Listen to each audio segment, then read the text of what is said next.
আসসালামু আলাইকুম সবাইকে জানাচ্ছি আমার ভিডিও দেখার জন্য স্বাগতম। নিয়ে আসলাম নতুন আরেকটি রেসিপি। আজকে তৈরি করে দেখাবো মাত্র একটি উপকরণ দিয়ে কিভাবে তৈরি করতে পারবেন বিকালকার নাস্তা।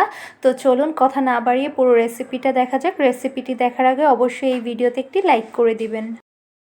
তো এইখানে আমি 1 কাপ পরিমাণ সুজি নিয়েছি, এটা হচ্ছে চালের গুঁড়া নিয়েছি আমি। তো এখন এটা আমি ভিজিয়ে রাখবো 30 থেকে 40 মিনিটের মতো।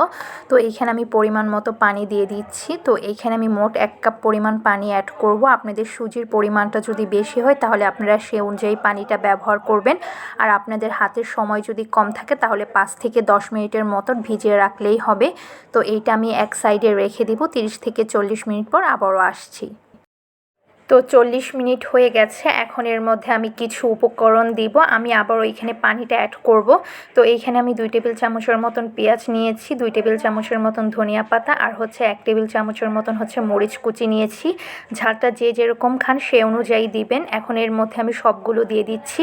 আর এইখানে নিয়েছি 1/4 টেবিল চামচের মতন মরিচ এবং হলুদের গুঁড়া। আর এখানে 1/4 টেবিল চামচের থেকে একটু কম হচ্ছে জিরা গুঁড়া আর হচ্ছে ধনিয়া গুঁড়া নিয়েছি। এখন এইগুলো আমি এর মধ্যে দিয়ে দিব। আর দিয়ে দিচ্ছি স্বাদ অনুযায়ী লবণ। লবণটা যদি পরে লাগে অ্যাড করব আমি। এখন এই সবগুলোকে আগে ভালো করে মিক্স করে নেব, এতে করে সুন্দরভাবে মিশ্রণটা তৈরি হবে। এইটা মিক্স করা হয়ে গেলে এর মধ্যে আমি পরিমাণ মতো পানি দিয়ে দিব। এইটা আমি একদম বেশি পাতলাও রাখবো না আবার বেশি ঘনও করব না, একদম মিডিয়াম রাখবো। তো এখানে আমি অল্প অল্প করে ফার্স্টে পানি দিয়ে দিচ্ছি। তো এইখানে আমার হয়ে গেছে। তো আমি এইরকম পাতলা রেখেছি আর আমি চুলার মধ্যে হচ্ছে তেল গরম হতে দিয়েছি।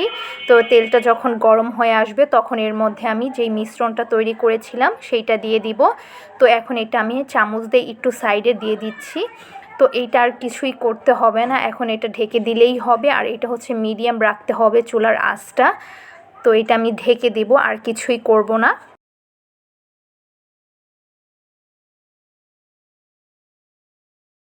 তো এইটা আমার নিচের সাইডটা হয়ে গেছে। তো এখন এটা আমি উল্টিয়ে দিব এবং দ্বিতীয় সাইডটাও সুন্দর করে ভেজে নিব। আর এটাও খুবই ক্রিস্পি হবে উপর দিয়ে আর ভিতর থেকে খুবই নরম হবে।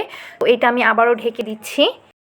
তো এটা আমি আবারও উল্টিয়ে দেব। উল্টানোর আগে এখানে আমি উপর দিয়ে একটু তেল দিয়ে দিচ্ছি, সয়াবিন তেল। তো এটা আমি উল্টিয়ে দিব এবং দুই পাশটাই ভালো করে ক্রিস্পি করে ভেজে নিব। যখন দেখবেন একদম ক্রিস্পি হয়ে গেছে দুই সাইডটাই তখন বুঝে নেবেন এটা হয়ে গেছে।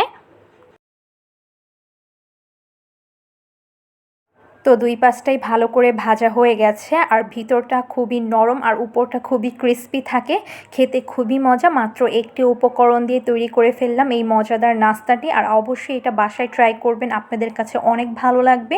আর আমার এই ভিডিওটা ভালো লেগে থাকলে অবশ্যই একটি লাইক করে দিবেন আর আমার চ্যানেলটি সাবস্ক্রাইব করতে একদমই ভুলবেন না। পাশে থাকা বেল আইকনটা ক্লিক করে দিবেন যাতে আমি ভিডিও ছাড়ার সাথে সাথে আপনাদের কাছে নোটিফিকেশনটা চলে যায়। তো সবাই ভালো থাকবেন, সুস্থ থাকবেন। আল্লাহ হাফেজ।